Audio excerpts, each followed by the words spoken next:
What's up, everyone? You're listening to Navigating the Ivory Tower, a WPTS radio podcast. This podcast is about what it's like for Black students who attend a predominantly white institution. I'm your host, Jade Davis, and today we have two special guests, Alyssa and Gabby. So I'm going to have you guys introduce yourselves if you want to talk about what your club is about, what you do for the club, and just give an introduction about who you are. Cool. I'm Alyssa. I'm a junior at Pitt, and I'm the secretary of the Multiracial Student Association. Basically, our club is an open space for people who identify as multiracial, and so we have a lot of people across different identities, and basically what we do is we bring us all together and we have some social events, we have some GBMs, and we talk about our identities, and we also just find community with each other in other ways. So sometimes it's just getting ice cream from Dave and Andy's, but sometimes we're talking about the serious topics.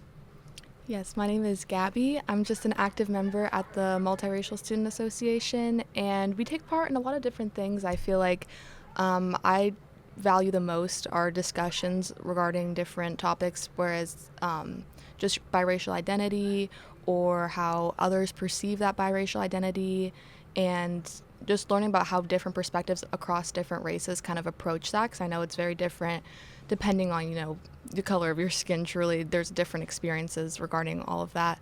So I think having that space to really talk about that has been pretty eye-opening in my experience. Yeah. Nice. Okay. So can you guys individually talk about your own identities and also how you relate to the club as well? Yeah, so my background is my dad, he's from Kenya, specifically a little town outside of about 2 hours from Kisumu called Homa Bay. And he actually moved here from there for college, and that's where he met my mom, who's French Canadian, and so she's from a little town outside of Ottawa. I can't remember the name off the top of my head, but yeah, that's how they met, and that's how I kind of came to be. Nice. I've lived in Pittsburgh my whole life, so it's not Me super super interesting for me, but my dad is African American and my mom is a whole bunch of different things, but she's white, and so they've met in Pittsburgh because that's where we're from, and here I am. Nice. Okay. Similar to me, I am from Pittsburgh, and I am also biracial. My dad is Black and my mom is white. And specifically for my mom is like 100% Irish. Her grandmother came from Ireland, so that's kind of my background and everything. And my dad also grew up in Pittsburgh like his whole life and stuff. And my parents met each other in the city as well. So just moving on to the topic of even just like going to the University of Pittsburgh. Of course, it's a PWI, predominantly white institution. And with the Black population here, we have about 8% of us here. And then the 4% that we have is anyone that identifies as biracial or multiracial. So that being said, can you talk about how, or even if you've experienced this, the difficulties of going into either Black spaces or places that are your identity and maybe not feeling super comfortable or even feeling comfortable, or like what your experience has been like in that realm? I would say for me, I remember freshman year when I first got here, I was still at a weird point with my identity where I also went to a high school that was predominantly white. There was about probably 400 students of color in a school district that had 15,000 students, and so there was very few of us. And so when I came here, this was actually more diverse than my high school was. Oh, okay. And so it was a very strange feeling, but I still, like I said, because I was at a very strange point with my identity and understanding myself as a mixed person, I didn't fully feel comfortable right off the bat joining any like race specific club because I was still trying to figure out what was going on and how I felt comfortable identifying. And I remember I met a couple other Black students. There was a couple that lived on my floor when I lived in Tower B, but there was also some other people I just met because I did the Bridges retreat in the summer, and so I met a lot of different people with a lot of different identities. And so at that point, we all kind of came to this joint understanding, like, we don't think we're very welcome in a lot of Black spaces yet. Mm-hmm. A lot of us were very much lighter skinned individuals, so we were like, I'm not even gonna try it. And my one friend was like, you know what, like, I'm gonna try. And so she tried to join a black student organization, and she said that she felt like they were being nice to her, but she still felt like there was kind of a barrier there. And she knew that that space was still open for her, but it wasn't something that she felt like she fit into because of just the way that it was structured. And so I would say that, generally speaking, I've met a lot of people, especially through Musa, that have had similar experiences where they go to try to join an organization and they're like, this doesn't feel like the kind of space for me. Right. And so I think that there definitely are a lot of spaces on campus that mixed people can feel comfortable, but there's still a lot of barriers, whether or not they're actively and directly presented.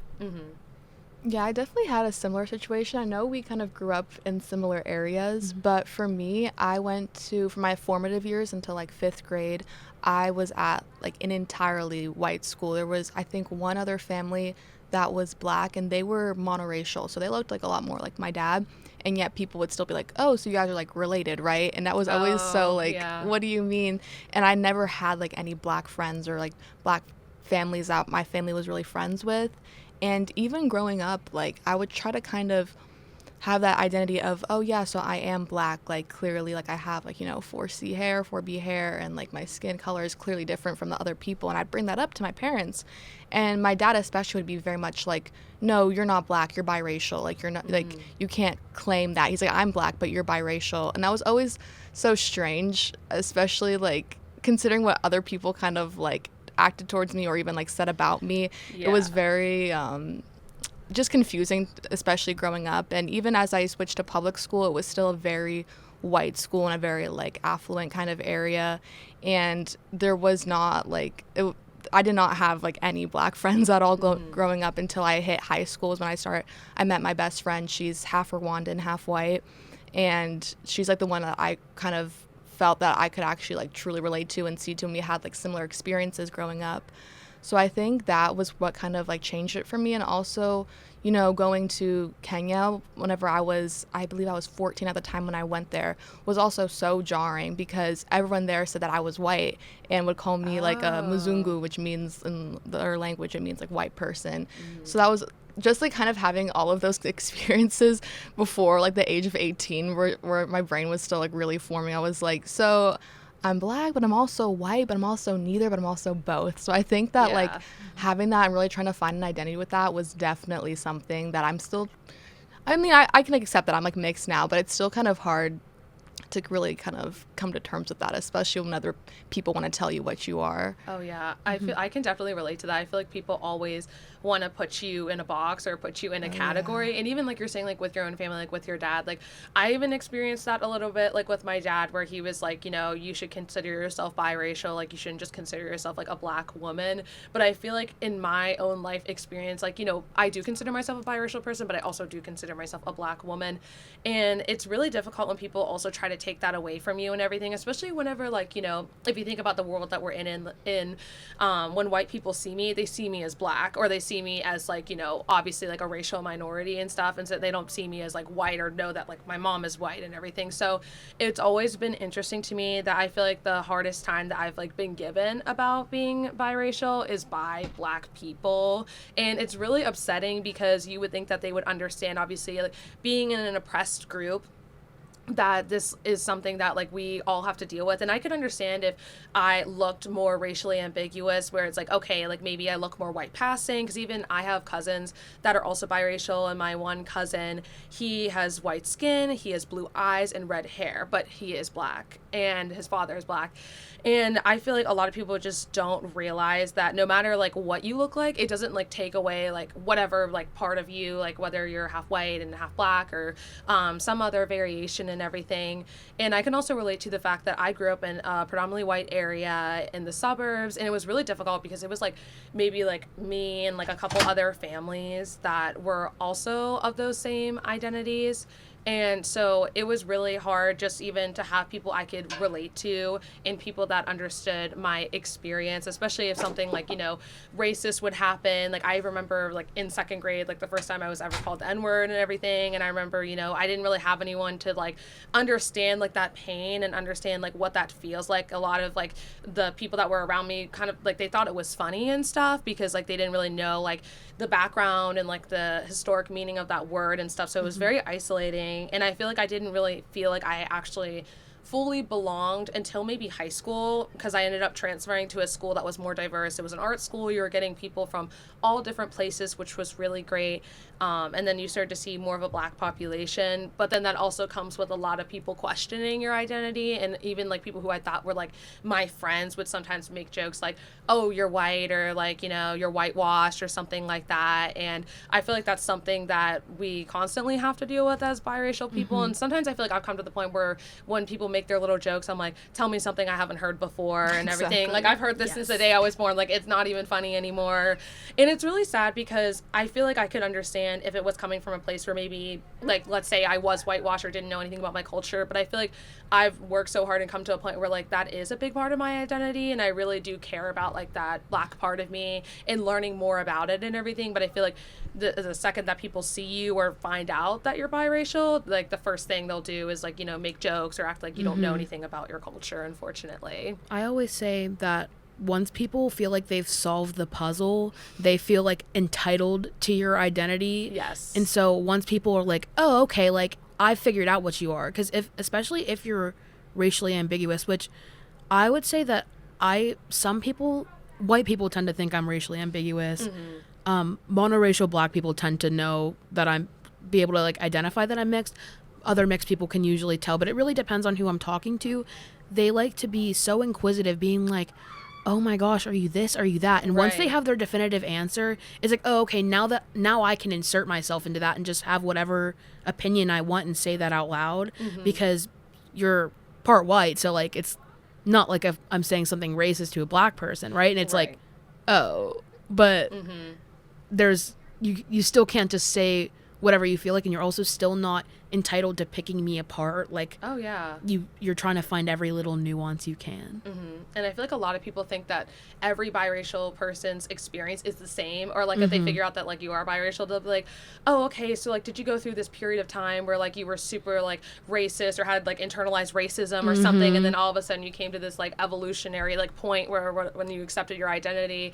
And I feel like a lot of people will just like assume that was like your experience, but like that's not always the case. I feel like coming to college was where I met a lot of people that also had a similar identity as me, and some of them, you know, grew up in the inner city or grew up around people that were also Black and stuff, so that wasn't their experience. Like they were just like, people would always just assume like, you know, I'm a Black woman and everything. But then yeah, there are some people that maybe grew up in more of a rural area or the suburbs and maybe didn't have as much exposure. But I think another thing too is like, you know, you can't control like, you know, where you come from, your environment, and even like your parents. Like I feel like a lot of people, when they find out I'm biracial, they're always like, is your mom white? Is your mom white? Like I'm just like, first of all, why does that matter? And second of all, just because my mom is white does not mean she's a snow bunny, does not mean that she has like a weird fetish for Black men. So I feel like people have these like natural assumptions. Like whenever they find that out, they're like, oh, your mom's probably X, Y, and Z. And I'm like, that doesn't sound like my mom at all. I'm not saying that that isn't maybe somebody's mom out there or anything like that, but I feel like it's like this created archetype that we see a lot of times when people assume, or even if you are Black and white, they assume that your mom is white and your dad is Black because it's just like more statistically common. But that's not true. I have a lot of friends that have Black moms and white dads, or maybe they have like an Asian parent and then a Black parent or something like that. So it's not always like the same. That is true. I will say the amount of people that have just seen me and my mom and just thought that I was adopted was very real. Like that was majority case. People just thought I was adopted, or just if they haven't seen my parents, thought both of them were Black. And I just think it's interesting, especially like I remember a specific situation whenever I was at work, because I work at a restaurant and I'm a server. And I have this one coworker, she's this white woman, and she's questionable. Love her down though. But she was called over by a table whose server was actually another mixed woman, like pretty similar, but she's a lighter skin tone than I do. And she came over and she was like, yeah, I don't know how she confused us because I'm white, she's mixed, you're black, and they're white. And I'm like, oh. Wait a second. So she's mixed, but I'm black, but we're both mixed, but also, like, how did you come to that conclusion? Right. Knowing that you don't, like, know our backgrounds. Like, I just thought that was so interesting how, like, you're perceived, especially just by, like, the tone of your skin. Because, like, we also have, like, similar hair textures. So I was just, like, a little confused on where she kind of drew that line. Was, like, at what shade does that draw that line where they're fully black versus mixed? I just thought that was so interesting how people can just kind of put that onto you whenever... Like, I don't know. No, I agree with that. And I don't know if you guys have the same experience, but I noticed even, like, just going to, like, a PWI, sometimes if I'm around a lot of white people, I feel like they just assume, because if they know I'm, like, biracial or something, they assume that they can kind of get away with certain things or say, like, racist things towards me. 100%. Like, or they just will, like, say things where I'm like, I know if, like, one of my black friends was in the room, they would never say that, like, in front of them. Like, I know they would be, like, scared. But then in front of me, like, they'll try to say, like, little comments. Like, even the one day, I was with a group of people. I think it was for, like, some class project or something. And I think it was since my major is political science. And we were talking about, like, just some of our, like, parents, like, ideologies and stuff. And the one girl who was white, she was talking about how she grew up in a conservative home and everything. So we're like, oh, okay, like, you know. And then she starts talking about how, like, I think she said, like, her grandfather was, like, a part of, like, the KKK. But she was kind of, like, laughing about it. But they love to tell you. Yeah, and I was just like, wait, what? And then there was another black person in that group, but they just weren't there that day and stuff. And then whenever we were just kind of, like, also, like, talking about a similar topic, like, parental, like, ideology and everything, and she literally lied. She was like, oh, like, my parents were, like, you know, always so liberal and open and everything. And I'm like, wait, weren't you just talking about, like, your grandfather being part of the KKK? No, Like, literally. I'm confused. Like, what are we saying? And it's like, why are you saying that when there's, like, a black person in the room, but then, like, when I'm in the room, you, like, change up your tone or change up what you think is, like, okay to say or what you think is, like, funny. Even if it's, like, a nervous laughter, it was just a weird situation. I was like, why are you saying that? But yeah, I feel like they just get a little bit too comfortable, 100%. if that makes sense. And then on the opposite spectrum, when I'm around, like, a lot of black people and stuff, like, they'll just make their little jokes and stuff about, like, especially, like, me having, like, a white mom and stuff, or they'll be like, oh, I bet you don't know what this is, or like, oh, do you know what we're even talking about and stuff. And I'm like, just because, like, one of my parents is white does not mean they did not expose me to anything. Like, even with my mom, like, my mom is very, like, she's just a very, like, diverse person and stuff, and likes to just, like, understand just, like, different types of, like, cultures and stuff. And I remember when I was younger, like, you know, my mom would always, like, introduce me to, like, different types of music and stuff. And my mom, like, she loves, like, R&B and, like, rap music and stuff. And I remember I was, like, talking to someone, I think it was, like, the first week I was here, and we were all talking about, like, what music we like and stuff, and everyone went around and said what they like. And then one of the guys there looks at me and he's like, oh, I bet you like country music. And I was like, I'm sorry, I actually hate country music. Second of all, I was like, you don't even know me. And third of all, like, if anything, I feel like my mom exposed me more to, like, rap, R&B music than my dad and everything, which is, like, kind of funny and stuff. So I'm like, I don't know where we're getting that from and stuff. Like, even, like, my mom, like, she went to the Drake concert, like, she, like, loves that and everything. So it's just sad where it's like they just assume that they know, like, so much about you, or, like, know everything about your identity because they saw, like, I don't know, like, one biracial character in one movie, and they're like, literally. oh, you're whitewashed, or, like, you know, you probably are, like, a Swiftie, or, like, whatever. Like, I feel like they just have all these preconceived notions. Well, it's also like people will cherry pick whatever part of your identity serves them most in whatever conversation they're having. Like, I remember there was so many times, especially in high school, where, like, one of, like, this guy that I used to be, like, really close friends with, but we had a falling out for obvious reasons. He would, like, sometimes randomly just, like, spout out randomly, like, microaggressive rhetoric out of nowhere. Like, he would be like, he'd be like, oh, I'd say something funny, he'd be like, oh yeah, like, that's where your, like, black is coming out, like, you're funny, like, you're making me laugh at it. Like, he would say things like that, and I'm like, you're literally, like, the whitest man I've ever seen, and you're trying to act like you have some sort of entitlement to, like, why you think I'm funny. But also sometimes it'll be like,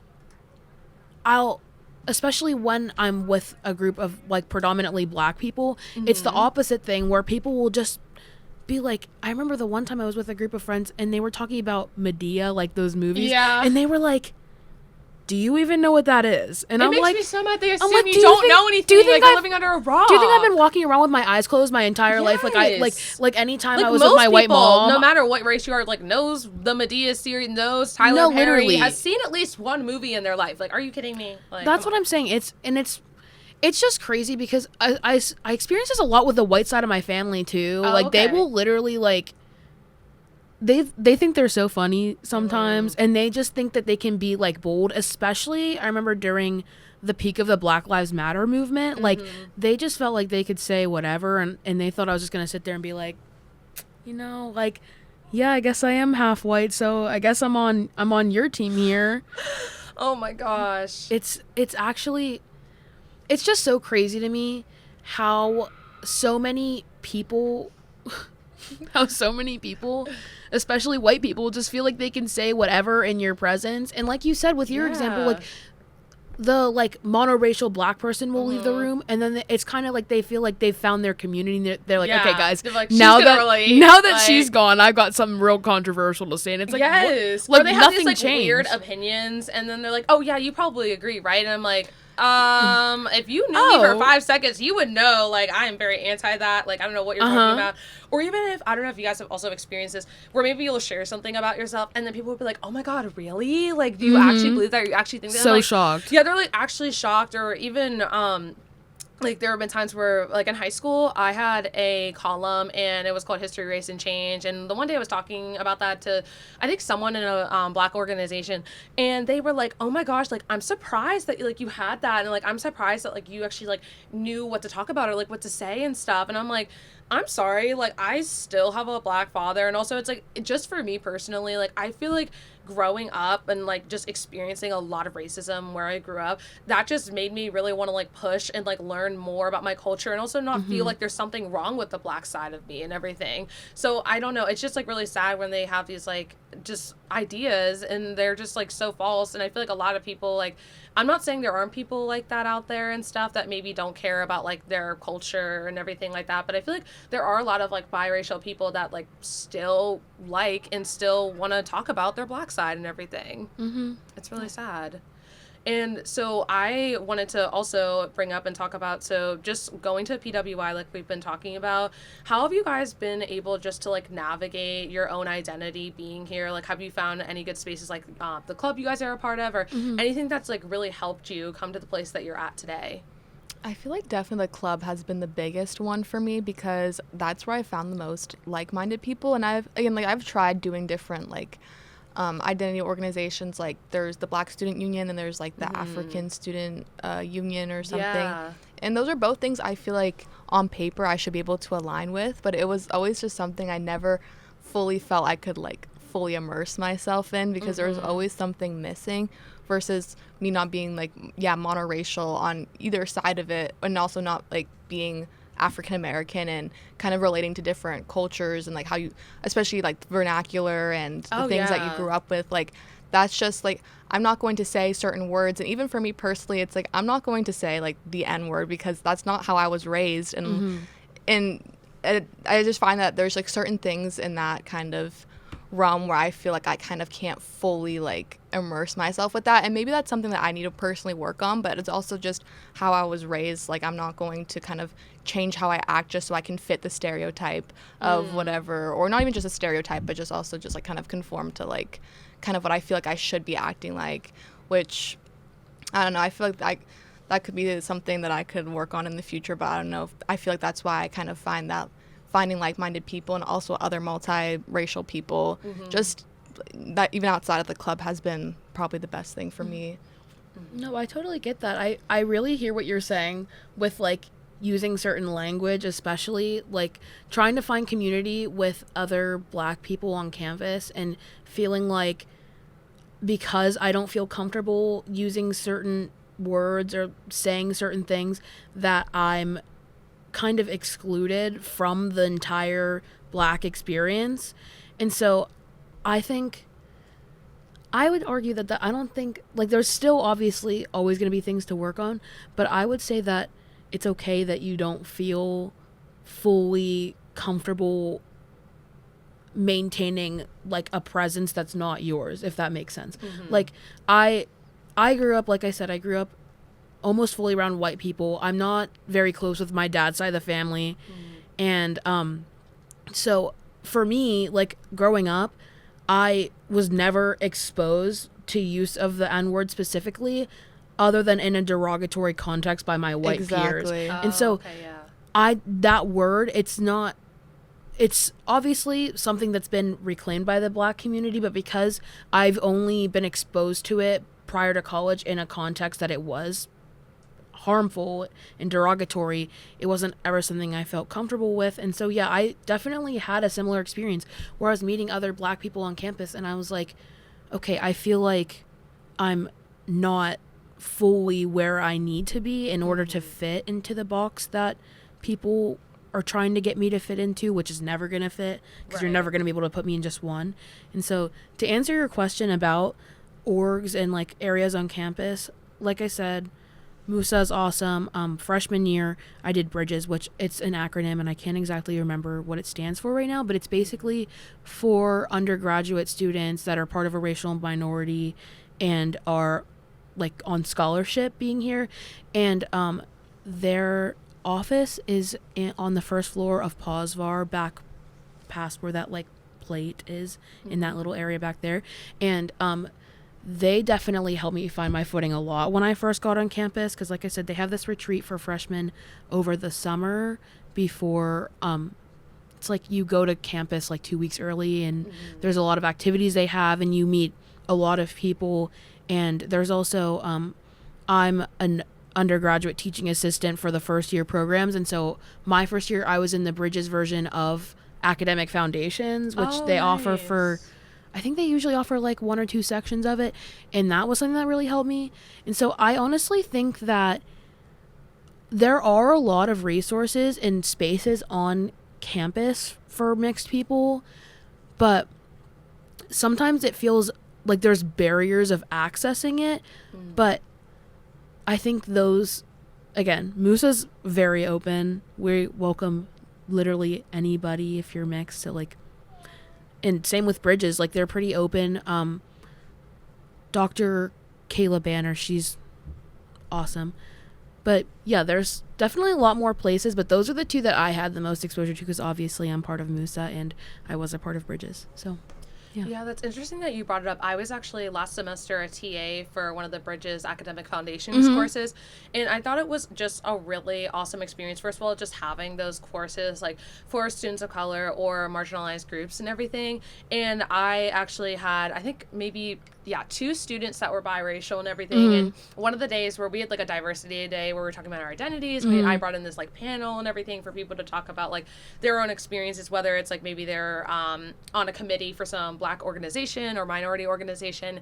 And it was really nice just to like see some of the students feel comfortable like opening up about their identity and everything, because I also brought up the fact that I'm biracial and what my experience has been either growing up and coming to college. And I brought up how like, you know, I was really looking for a sense of community, especially going to a school that is in the city and everything. And at first I really didn't see a lot of Black people, and it kind of made me feel nervous. I'm like, how is this school like, you know, in like an urban area? And then it's like, I don't see any of my people, like what's going on?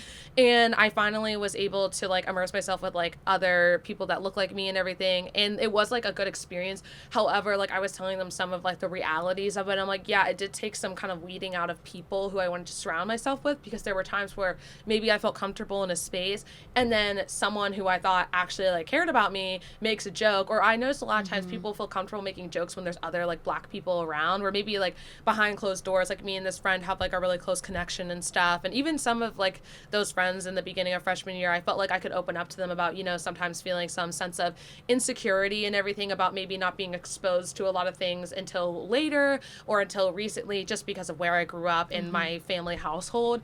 And, you know, they were really understanding at first, but then like when we would be like out and about, like with other people and everything, they would like make a comment like, oh, like, you know, like I remember one time I was out with my friends, and a friend who really, like, I thought she was a friend at the time, she made a comment about like how like I dance and stuff, and she was like, you dance like a white girl and stuff, and it was just really weird to me because it's like, first of all, anytime like we were at like a party or something, it's like nobody's a professional dancer, so like let's just let's just say that first of all, let's pack it up. And it's like if we turned on the lights and saw everyone dancing, oh, like I'm sorry, like it would be no, like, some people have 2 left feet. It's really bad. But, you know, it's like you should feel comfortable in those spaces. But the fact that she took that chance to kind of just like attack me and attack me on something I can't control, like having like a white parent and stuff, and like being half white, was just so like disrespectful and like gross to me, because it's like I would never say anything to her because she was someone who, she grew up in a predominantly white area, but she was black and everything. And she would also express to me that she felt like she was a little bit behind, and she felt like she had to kind of learn more about our culture and stuff, and it was just weird. And she also said that in front of someone that was white, but someone you would consider to like be more of like, oh, like I have a black son and I hang out with all the black people, like that type of vibe. And then that girl, like, she ended up like laughing too and stuff, which I was like, girl, you're white, so I don't know why you're laughing at that joke, because it's like, you know, someone could attack you about how you dance or say that you dance white or whatever, and I could even say that, but I didn't. And it was just like, I feel like situations like that, it just started to make me realize that, like, yes, I want to be surrounded by people of color and friends that understand who I am, but I need to be selective about who those people are, and people that are going to be sensitive to my experience and not like humiliate me in front of people because they think it's like funny or something. But I feel like it's just like really common. And I also feel like sometimes it's not like, maybe it's not talked about in some people's households. Like, you know, yes, obviously you're going to run into people that are multiracial and biracial that are have like some black identity in them and everything, but knowing how to like speak to them in a respectful way, and knowing that maybe saying these jokes like aren't okay, like just like you wouldn't want me to make jokes about like them being black or something about their identity and stuff, because I know they would be like offended by that, and I would never do something like that. So I wish there was like kind of that same respect, because I feel like there's not. It's always just like they can cross the line, but then like no one else, like if someone else did that, they would be like really offended. So it's just interesting, I feel like, how that works. But another question I have for you guys, do you ever feel like at times that you have to choose a side of your identity, or did you ever feel like that growing up, or have you seen that, like, even not even just you, but like, even on campus, like have you noticed that with students? Because even in my experience, I've really noticed that with some of like my biracial counterparts, that some of them feel like, oh, okay, if I don't feel like I can fit into this black space, then maybe I'll go into more white spaces and everything. Because I noticed, even like, it's interesting to me, like we have you know, the Divine Nine here, like Black Greek organizations, and I noticed sometimes that, you know, there may not be a lot of people a part of those organizations, even though we have a black population here.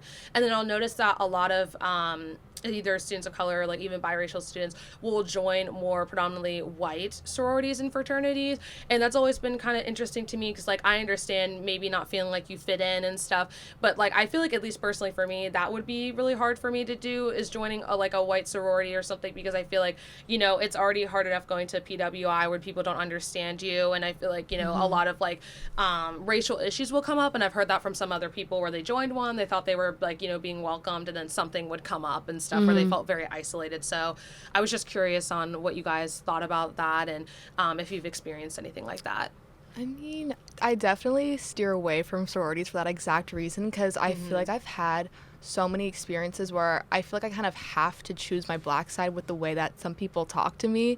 As like, especially with like, especially white girls, I feel like a lot of the times they kind of feel like that you're like a safe space to kind of validate the racism that they either perpetuate or kind of like participate in. I remember specifically, because also like where I like currently work, I have 2 different jobs, but they're both in the areas that I grew up in that are predominantly just very white.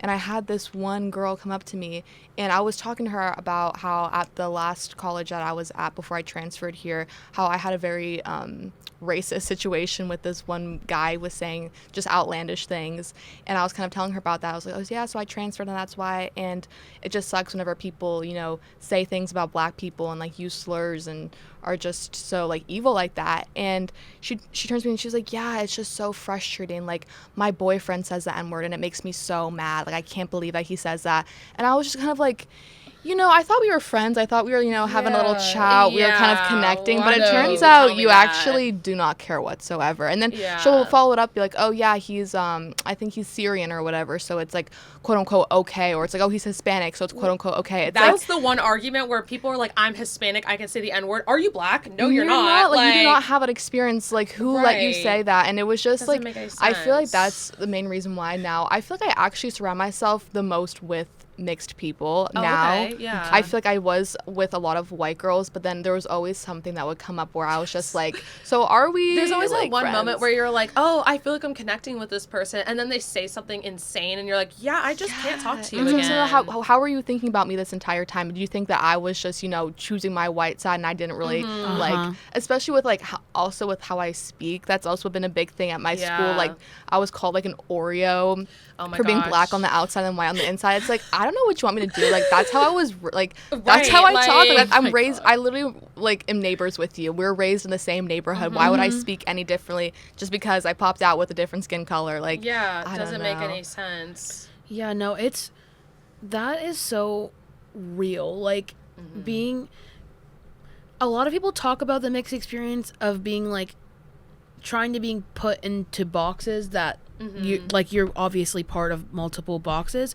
And there have been times where there has legitimately been where I needed to, like, check a race box and I can only choose Yes, one. it's And I'm only like, one. okay, am I more white or more black right now? And is that going Right. to change it? Like, when I'm applying for, like, my clearances and you have to choose if you're white or black, and I'm like, I don't know, I'll just close my eyes and pick one because I'm both. Right. And, like, there's obviously more, like, that's, like, a pretty concrete example. But like you guys were saying, in a lot of social situations, like, when I was in high school, I didn't really have a choice other than to be perceived as black because all of my white peers just saw me that way. So it was like one of those deals where we'd be talking about like the black migration in history class, and like I would get a couple of the like You get the stare. The You stairs. get them turning around and looking at you. yeah, and like you're they're lurking. They're literally um, lurking, and I'm like, okay, well, like, can we just turn back to our white teacher as he explains the black migration? Right. Like, why is Also, it? why is it my fault? That's what I'm Like, saying. is this not white people's doing? I'm confused. Like, they'll look at you and, like, act as they'll look you up and down, and I'm like, this is your fault. No, like, your like- ancestors' fault. So I don't No, know like why you're looking actually, at me. it's just so crazy. We'll be talking something about like the black experience or black history, and people just really want you to like have something to say about it. And I'm like, I can have something to say, but also especially in that sort of situation where I was in a history class full of white people, I'm not gonna put myself on I'm not going to give myself a platform to talk to all of these people who are not going to try to Right. understand my experiences, because in a lot of ways they can't. But in most ways they're just very closed off, very narrow-minded. And so coming to Pitt, I feel like, because like I said, this is a more diverse campus than where I came from, but it's still incredibly white here. Like, I have these similar experiences where a lot of my friends are white, and I've had a lot, like, I feel like every mixed or black person on campus has had this experience with at least one person, but it's more realistically like 5 people, where Right. you think you're like friends, you think you're buddies, and then they just say they have the most wild take, or they'll be like, They say the most talk- psychotic thing you could no, ever think exactly. of. They'll Like, literally say the craziest thing you've Oh. ever heard in your life, and then they'll be like, right? And Yeah. then their friend will be like nodding along, be like, Yeah. yeah, me too. And I'm like, you guys are finding community with each other over this. Like, I have never felt more isolated in my life while you guys are talking about this, and a lot of the time people will like expect me to be the spokesperson for the black experiences as well. Well, they'll like elect me as, they'll be like Like, what talking do you think about this? No, exactly. Right. They'll be talking about some sort of, it's usually always a political conversation. They'll be talking about like, Mm-hmm. especially during this last presidential election, people would Yes, people heavy would be on talking that. about would be just talking about like both candidates, and then they'd kind of be like, so like, what do you think? And I'm like, do you like, and then I would give my honest take, and then be like, but like, and I know they want me to be like, yeah, Kamala's mixed, so am I. Like, Right. like, why does this conversation need to be about race? Because we're both mixed people. Exactly. No, I noticed that a lot, especially with Kamala and stuff. Like, I remember I was working and this guy came into the store, and I don't know how we got on this topic. I was like, sir, like, I don't even know you. Like, why are you bringing this up? No, like, it's always in customer service. Because I feel like they can trap you. You're like, That's I just why work they do here. it. Right. And so he brought out Kamala Harris. He was like, oh, I don't know about her. One minute she's black, and the next minute she's something else. And he was like, God. right? And I was like, actually, as someone that's biracial, I was like, she's actually still a black You're like, have you woman. actually looked at me? Like, did you actually look at me before you started talking? If you just, like, literally think I'm a whole white woman, I'd be like, I agree. Like, you know, it was just so, like... Yeah, I actually agree with that. I was just, like, especially as someone, like, you're gonna say that, like, I'm not saying, like, oh, other people aren't gonna agree with you, but it's, like, you're gonna say that especially to someone that is, like, biracial, or, like, you at least might think they could possibly be biracial. Like, that's insane to me, and I feel like I got that a lot during the election, and I was just, like, so caught off guard and so shocked by that, and it was just really unfortunate. Or even sometimes, like, unfortunately, I would get that from a lot of black men. Like, they would be like, oh, I'm not voting for Kamala, or even, like, guys on campus, they'd be like, I'm not voting for her, whatever, she's not even actually black, or she wants to claim it when she's convenient. Mind you, she went to Howard, she was literally an AKA. I'm like, her dad is black. I'm like, I'm sorry, but, like, if you're gonna be like, oh, like, revoking her black card or whatever, like, you can't. Like, she, like fits all your, like, boxes that you, like, want to put her in and stuff. So it's just really unfortunate that people still perpetuate these, like, stereotypes and these narratives, especially when it comes from, like, people in your community. Like, you would think that they would, like, want to have your back and understand, like, what it's like, especially interacting with, like, white people and everything. And I feel like they just still have this mentality, or they just assume that, like, you have this, like, racist ideology, like, underneath it all, or, like, you actually, like, secretly, like, think these things. And it's like, I don't know who you've been talking to, but, like, that's not me. Like, I would never, like, say any of these things or, like, make any of these choices. So I just hope eventually we'll get to a point where we don't have to keep having this conversation, that, like, my identity is just as valid as, like, a black woman's and everything. So I feel like that's just, like, really sad. And I wished and stuff whenever I got to college, because I knew I'm excited to be around more people that look like me. But still, like, I always will go into certain environments and they'll, like, make a comment and everything, and I'm just like, why do you have to do this? But yeah, one interesting topic that I wanted to ask you guys about, do you guys, I'm sure you've seen him online and everything, Dr. Umar and some of, like, his, like, takes and everything. And so it's interesting to me because I feel like, you know, especially, like, when it comes to either, like, interracial relationships or, like, marriages or anything like that, like, you know, like, he has, like, very strong opinions, like, a black man should be, like, with a black woman and everything. Or even with people that, like, are biracial and stuff, a lot of times he'll be like, you know, if you don't claim, like, your black identity, then basically, I mean, in his words, then you're a snow bunny. But I was just interested to, like, hear what you guys, first of all, think about his takes, and second of all, like, have you seen his, like, the way his opinions and the way his narratives have touched a lot of people? Do you think that it's, like, affecting people's perception of biracial people? But I was just curious about that. I think that a lot of people don't know whether to take him seriously or not, because of the way that he comes about these topics. But the rhetoric he's spreading is so dangerous and harmful, because it's not only him just talking about interracial relationships, but he's also talking about gay relationships. And so for me, I am a multiracial queer person, and so I hear the way that he's talking, and even if he's joking, I'm like, you're using the idea of race loyalty and being like, okay, well, the reason why black men and black women should, like, need to just be together is because you're betraying your race by not staying with someone of your race. And that just completely changes the idea of race. Like, that goes back to such antiquated views of what race is. And so it's just the way that he, like, the things that he says about these topics, a lot of the time you can just look at them and be like, okay, like, he's saying nonsense right now.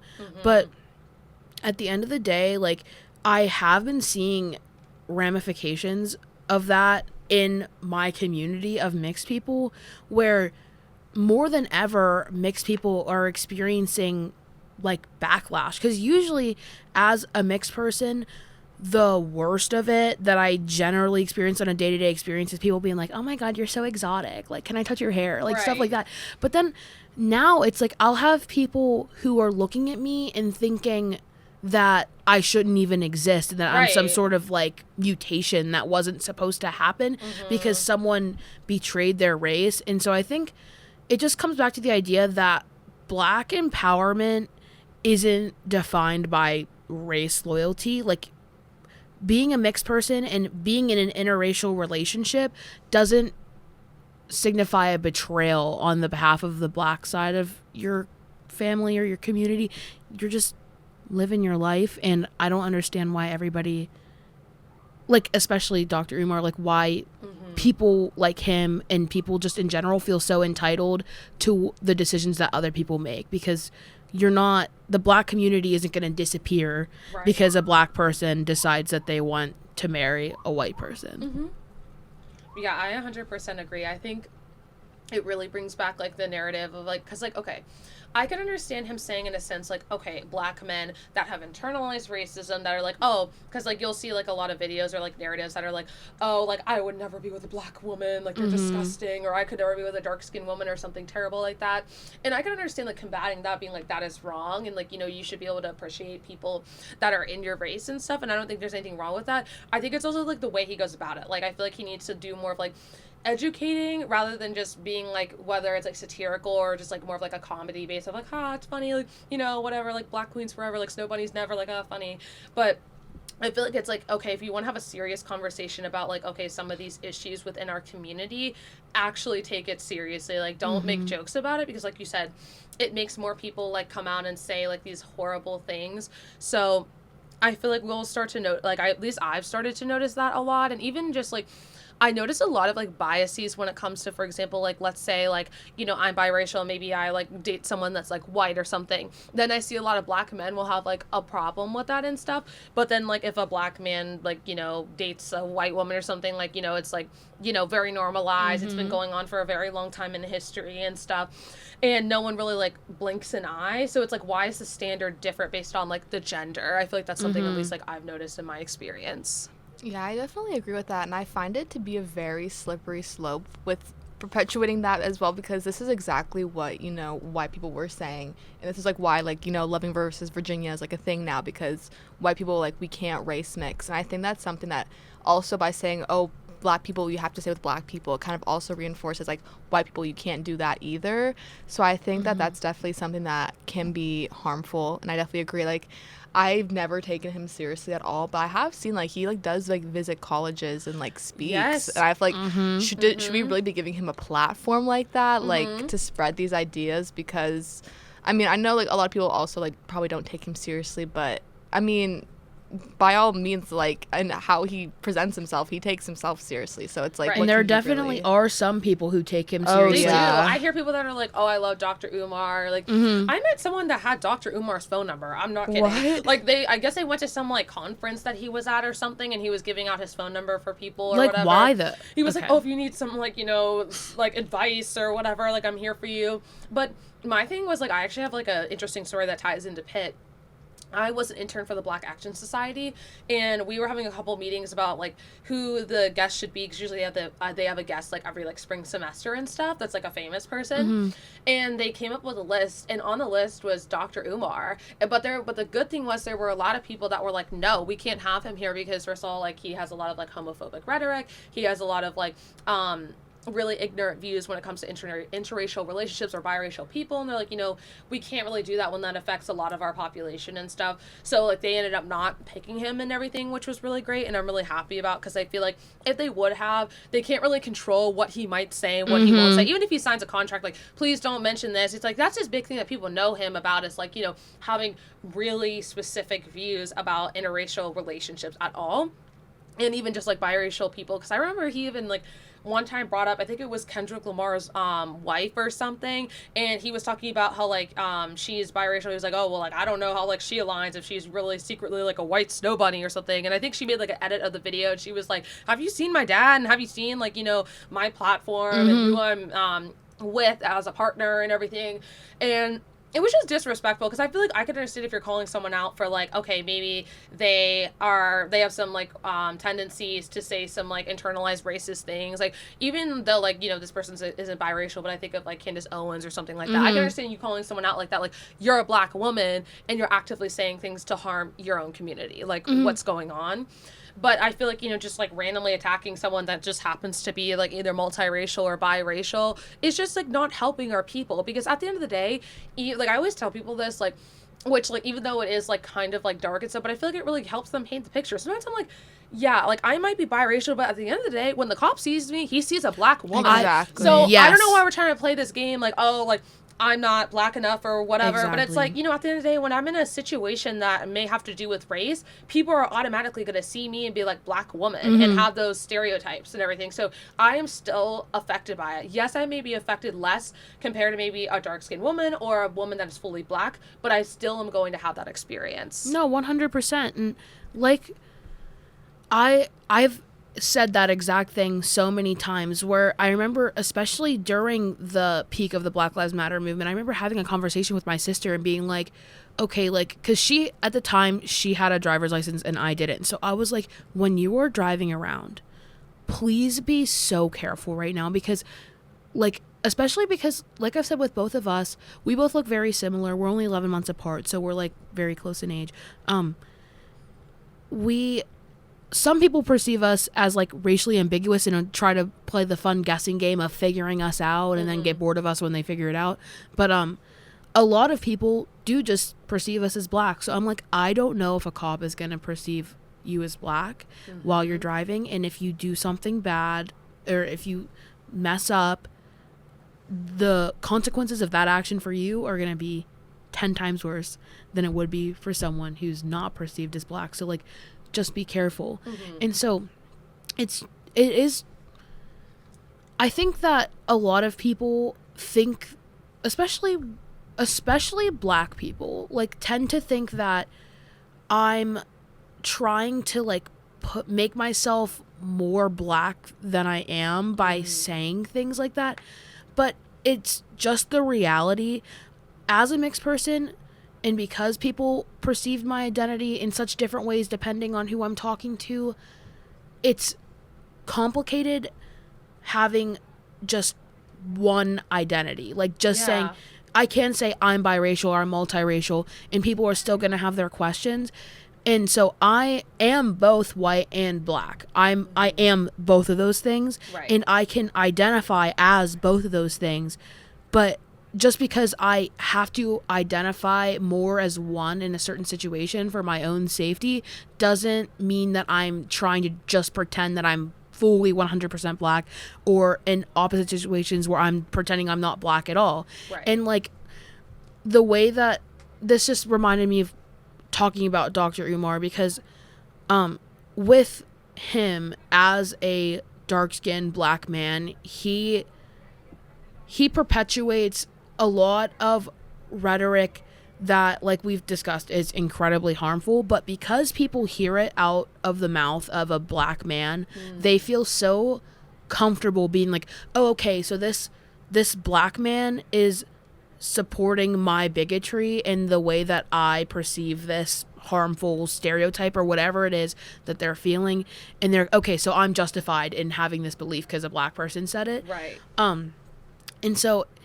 it's just the way that race is used, like, in a combative way, is really highlighted in kind of both of those scenarios to me, because, like, people are okay feeling they're okay feeling as long as they're not cancelable.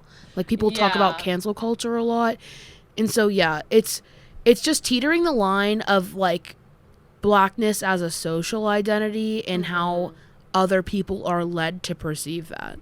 No, I definitely agree with that. I think just people watching, like, his videos and just being, like, readily accessible to, like, what he's saying, even if you don't want to, like, I'll be scrolling on TikTok and then Dr. Umar pops up and I'm like, sir, I did not need this today. Like, please, I did not like, ask for this. Please, like, I'm not even, like, following you. Like, why are you coming up?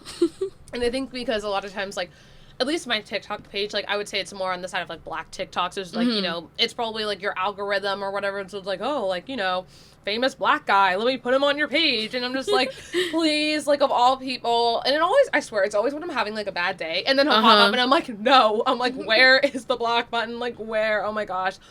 But I think it's really hard. Even I feel sometimes uncomfortable in black spaces to really share, like, my full opinions about, like, Dr. Umar and, like, how, like, I think he's, like, extremely problematic and stuff, because I feel like they're gonna be like, well, do you think it's okay for, like, these men with internalized racism to be saying these things? Like, of course not. Like, I think I'm very, like, I'm a person that, like, definitely, like, advocates against that, and, like, it makes me frustrated when I do see, like, a black man that, like, will actively, like, say things like that, or will date women that, like, you know, are cosplaying our culture or something like that, with, like, you know, the black sin and all that stuff, and that makes me really sad. But I feel like, you know, we're not even really focusing on, like, those problematic aspects. We're more focusing on, like, oh, okay, like, what's so controversial that, like, Dr. Umar wants to say and everything, not even, like, okay, let's help the people in our community. I feel like that's, like, what we've lost a lot of it. But one thing I wanted to ask you guys about, since we were kind of talking about interracial dating and stuff, where do you guys feel like you fit in when it comes to, like, dating, like,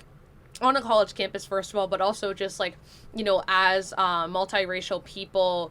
Do you ever feel, like, some sense of, like, pressure, or do you ever feel like, okay, like, I feel like I would rather date someone that understands my identity, whether it's being biracial, being black, or do you feel like, you know, it just is more dependent on, like, you know, that person, our interests and different things like that? Because even for me, like, right now I am dating someone that is black and he's Jamaican and everything, and, like, one thing, it was never, like, something where I was like, oh, I have to date, like, you know, a black man or something like that. But I will say, just in my own experience, I feel like the majority of the time black men do come up to me. And I also think it's a big thing where sometimes, like, based on people's, like, appearance and stuff, because I've even had conversations with my other black friends about this, where I feel like even if, like, there was maybe a white guy on campus or something that, like, wanted to talk to me, I feel like they have this, like, intimidation and stuff of black women, and or, like, especially if you're more, like, perceived to, like, look like a black woman, or, like, maybe you do certain things that are maybe more related to, like, the culture, whether it's maybe the way you dress or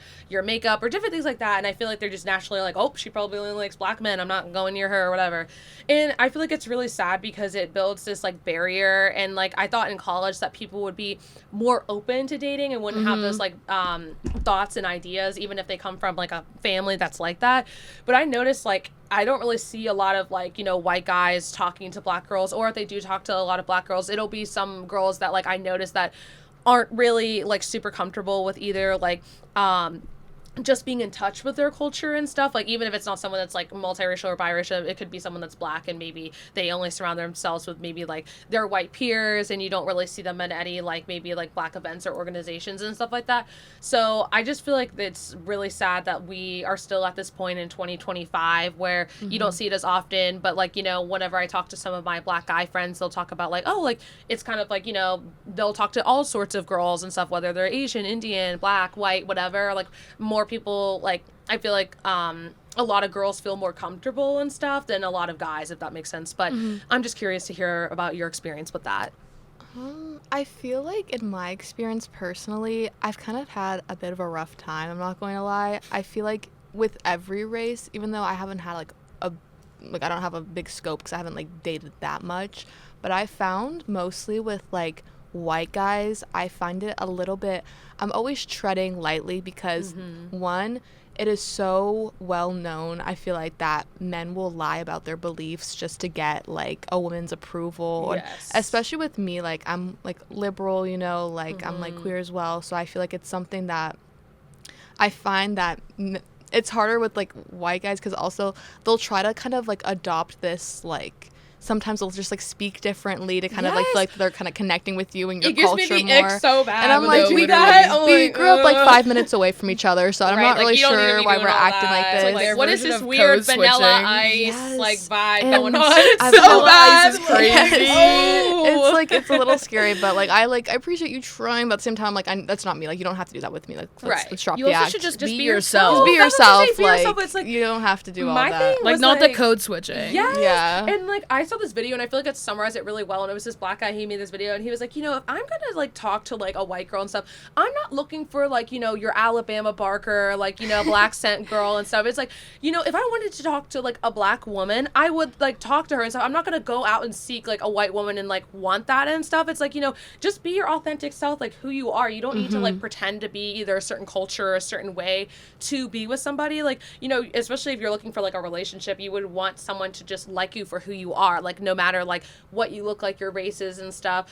And I feel like we've just, like, lost that. Like, people, like you said, feel like they have to, like, pretend or act like, oh, I'm from this area, or I talk a certain way. And I feel like it is that with a lot of white guys. Like, they'll have, like, a heavy black accent, and I'm like, you are from the suburbs. Why are you speaking like that? It's so annoying to me. I find it's either like that, or I, like, just really don't want to be, like, the experiment. You know what I mean? Yes. Like, 100%. there was this one white person I was talking to, and I just remember, like, I was definitely the first, like, person that, like, black person that they actually, like, really talked to, I feel like. And it wasn't anything bad. Like, I later, like, there was, like, things I found out later down the road, but I always just found that, like, I want to be in that position again of, like, being someone's experiment, or being like, oh, you're, like, the first, like, black girl I talked to, and, like, because it just, I don't know, something about it is just, like, It's icky. And it kind of falls down the same, like, pipeline as, like, kind of like fetishization. I was just gonna talk about like, that. I find for me, I haven't really experienced it with, like, for, like, people that fetishize, like, black women, but I find that, like, especially in, like, Asian communities, that's something that is a big issue, especially with, like, white guys. Like, it's like and they'll say it out loud. Yeah, no, they're like, so are you not bold. embarrassed? Like, and bring back shame, and they please. won't deviate. No, They'll only date, like, Yes. Asian girls, and I'm just like, it's okay to, like, explore that. And I think it applies the same way to, like, either strictly dating white people or black people, where it's like, I feel like sometimes people have a hard time of, like, really breaking that mold. And I'm the type of person that I try to, like, kind of talk to everyone despite race. Like, I really don't let race, like, be a marker for me. And I just find it interesting that I feel like that is definitely something that a lot of people, like, it's a marker for them. Yeah. And yeah, that's definitely something I've found. And then with, like, black men, I feel like whenever I, like, talk to black men, I feel like it's just been also just, like, I personally, like, it's just, like, a cultural difference where it's like, I'm sorry, but, like, I don't really like being called the N-word. Like, I don't like it. I know what you mean. Like, I feel like it took me a long time to kind of get, like, used to that, because I know, like, what you mentioned before, where, like, I wasn't really exposed to, like, my dad, like, hated the N-word. Like, he would never say it. And I remember one time my brother said it, he, like, got so angry about it. And so I wasn't really exposed to it in that way of, like, reclaiming it and stuff until, like, I came to college. And the first couple of times, I would, like, look at them and be like, what? Like, what are you saying? Like, or the people that use it too much, where it's like, I kind of got used to it, like, being in certain environments and stuff, but it's like the people that use it way too much, and I'm like, okay, you need to chill. Like, you don't need to use it every other sentence. Like, it's never been that serious. Like, but no, I understand. Like, sometimes I'm like, you don't need to be calling me that. Like, I have a name, and it's not that. Like, thank you. It's just tricky. I'm Well, like, it's hard out here. I was gonna say, like, because I was recently in a relationship with a black man, and he would, like, he would constantly try to pressure me into saying it, because he's like, well, you're a black woman, so you should be able to say, like, if you're a black woman, you can say it, you should say it. I'm like, what? Like, that's, first of all, like, why does it matter to you so much? Right. But I was also gonna say, like, in that specific situation with him, and also with other, like, black individuals that I've spoken to in, like, a romantic way, a lot of the time it feels like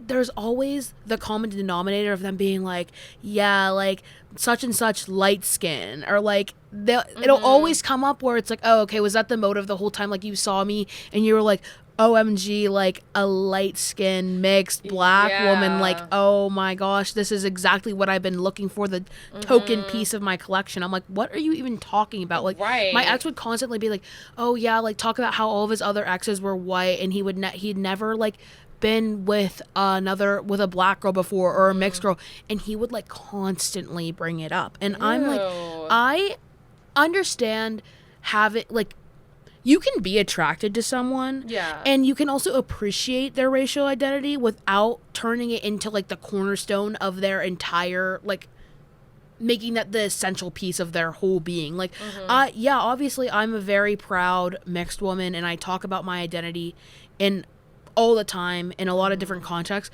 but I'm like, I'm trying to, like, have fun, and you're talking about how like, oh my gosh, you're like you're sure your dad's black and your eyes are green. They Like always want to question your identity when they're dating you. Like I feel like that's one thing I've experienced too with a lot of black men. Like I love black men, I love them, but sometimes I'm like, y'all got a lot of work to do because how many dates have I been on? And I've sat down, they were like, oh, I bet you only date white guys. Why would I be on this date if I only dated white guys? No, for real. Second of all, I've like in my personal experience, I've actually never dated a white guy before. Not even because I have like some biases. It's just because, like I said, a lot of white guys don't come up to me. Like they don't have the courage to talk to me, or they just want to like be like, oh, you trying to link up or something like ridiculous like that. Where I'm like, I'm looking. You for a trying to slide? Yeah, it's like I'm not, like you said, I'm not trying to be your weird sexual like fetish experience. Like that's like very strange.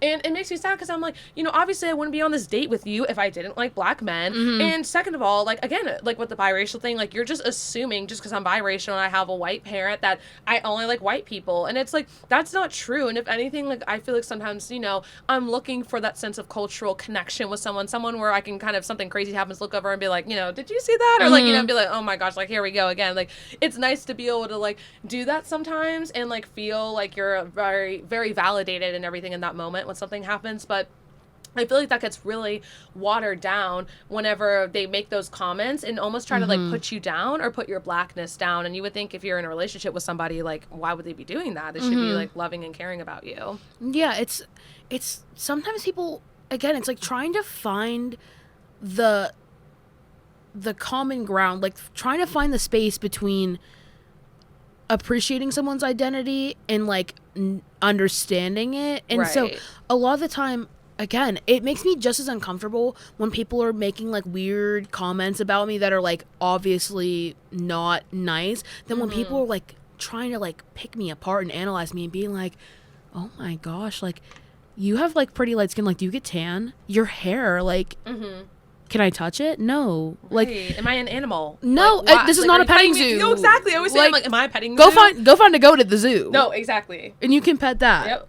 But it is actually diabolical the way that I've experienced this from multiple different people who are like, it just seems so normal. And then, well, like the topic of race will come up in some capacity and they'll be like, yeah, like, so you have a white mom and a black dad? And I'm like, and they'll be like, so who'd you get your eyes from? It's like, you know my black father does not have green eyes. Like, let me guess. Like, I don't... I'm like, I'll give you two guesses. Right. Like, it's just they ask these questions where sometimes I'm like, you know, at this point, especially in the generation of like Chat GPT, it just ask Chat. Like, stop asking me these dumb questions. Go ask Google Gemini. No, like, literally, exactly. Be like, Chat. Like, I don't understand. Like, you know, and then it'll tell you. It'll give you some articles. My girlfriend is mixed and her eyes are green. Which parent did she get her eyes from? It's like the whole scientific background.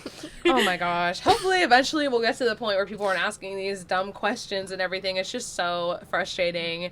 So a question that I had for you guys, I didn't know, like, you know, in your college experience, if you ever thought about this or even like applied to some of these, but did you guys ever consider going to any type of like HBCU like before you guys went to Pitt or anything like that? Or was it more of like just other types of colleges or like other PWIs? I looked into a couple.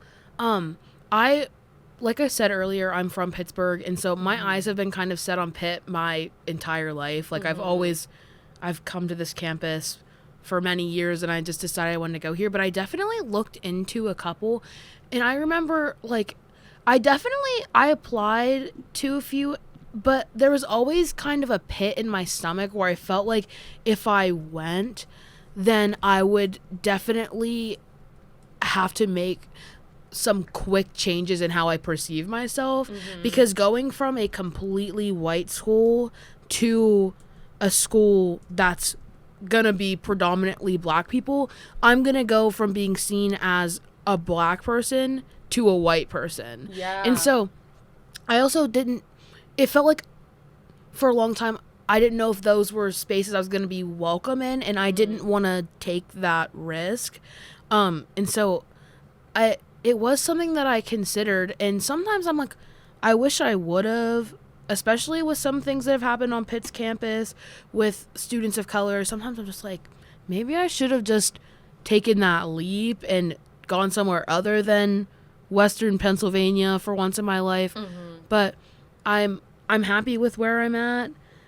Sometimes though I'm just like giving Pitt the side eye. Sometimes it's just the PWI's PWIing. And Yes. you're like, please stop. Yes. Like, enough. Oh my gosh. Yeah. Yeah, I have never. I mean, I did think about it, but my mom works here, so I was just me like, too. really? No way, Yeah, so I was twin. just like, Pitt is just like the automatic option. Like, I don't really have any other choices, but I've definitely like thought about it. But I've really never not been to a PWI, so I feel like that would have just been such like a so like eye opening, and even just like I feel like I don't even know. I haven't really even like considered really like if I would change like fundamentally, or if like I don't know. I feel like even then, like I feel like that's not something that an HBCU would really do for me. I feel like just kind of like over the course of my life, I've started to accept more and more things about like myself, and like adopting certain things. Like I've started more recently like doing my edges and stuff. Like I'm like there are little things that I've had to learn on my own, because especially like this kind of falls back on like what people say about having like a white mom. It's like I didn't really like my mom. She was able to do my hair, but like obviously like as far as like womanhood and stuff and kind of coming into that, like there's certain things that like are different, and it's not really something it's just something I have to learn on my own. So I think that maybe going to an HBCU would have been like good for me as far as like trying to like navigate the world as a black woman whenever I don't really have a lot of like black women in my life that I can really like look up to in that sort of sense. But I definitely think that I don't know, I kind of wish sometimes that I like really explored that route more, because I feel like that could have been really interesting.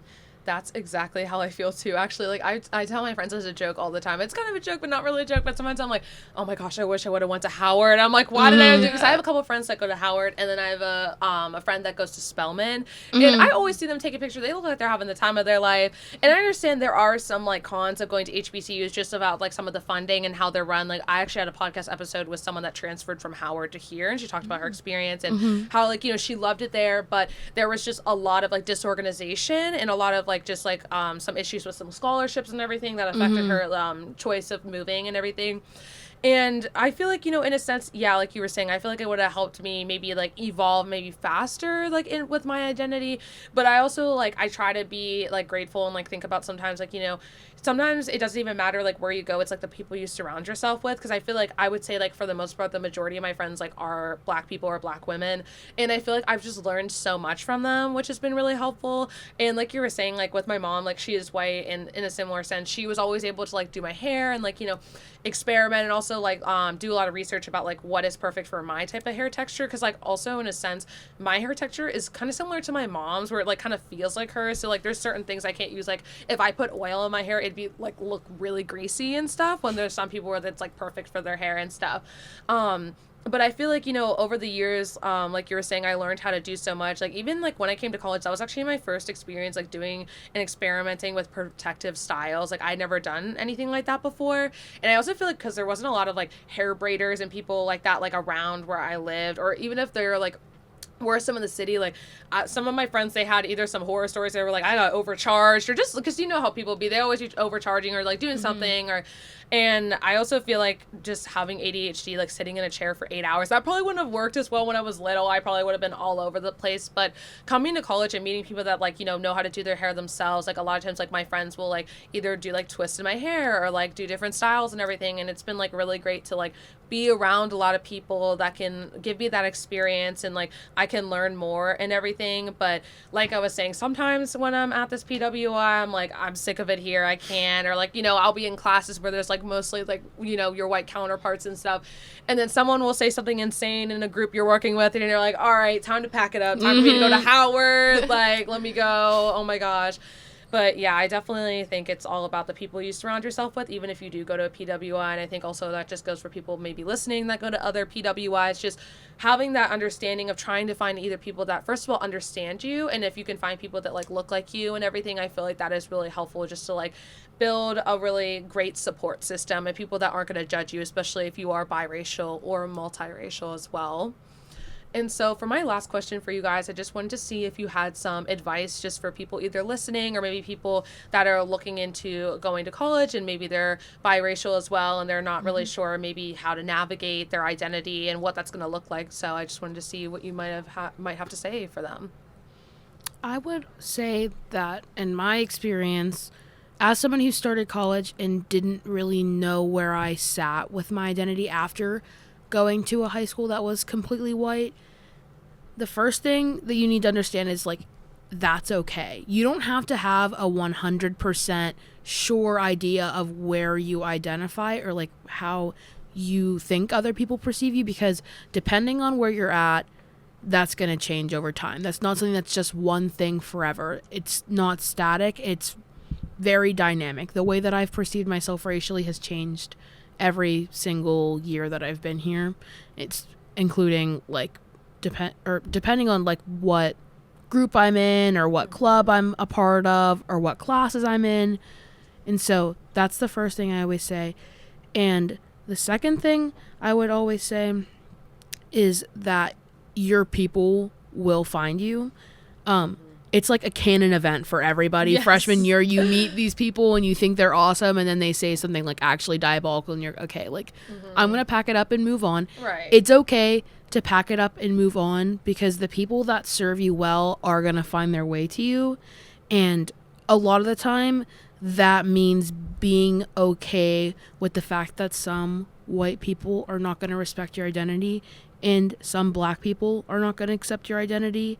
And it's horrible, and it's not going to be a feeling that you're just going to move on from and be like, okay, I'm fine. Like, it's okay if you can't dust that off, but you're not completely lost. There are, no matter where you're at, there's going to be somewhere for you. If you are at Pitt, Musa is going to be here for you. Yes. There's also, at Pitt, there's, like I said earlier, there's still a lot of other resources, but it's not always about resources, because sometimes people just give you a list of resources. Sometimes you just need to hear, like, there are other people like you out there, and they are going to find their way to you, and that's okay, and that's some peace that you can live with. Absolutely. I agree 1,000%. I think it's very important. Like, you do not need to put yourself in a box as far as, like, your identity goes. And I think that even if it's not just specifically like an identity focused organization, I think just putting yourself out there into, like, any clubs, you're bound to find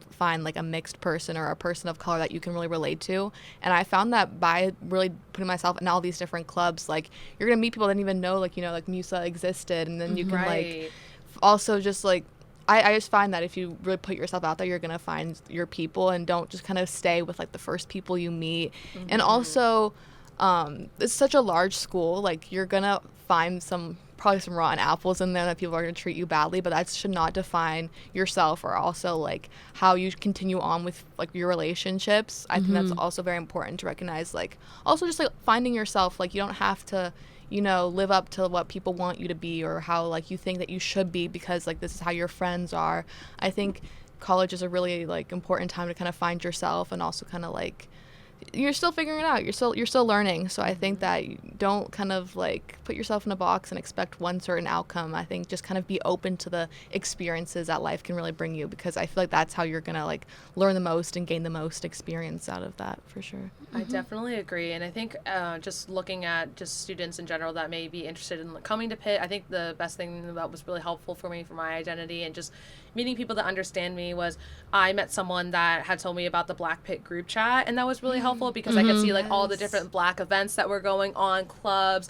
I could meet people. I remember I met a group of my friends at the NPHC cookout, and that was really great for me, so I could meet people I felt fully comfortable with. And like you were saying, even though, like, you might meet those people on the first week, it's okay if you have to weed out the people that are saying something that makes you uncomfortable. And even if they look like you and you may think that it's a safe space, sometimes people have ignorant either ideologies or have ignorant views still. So I think it's just all important about thinking about who you're surrounding yourself with, and just making sure you're finding the right environment for you.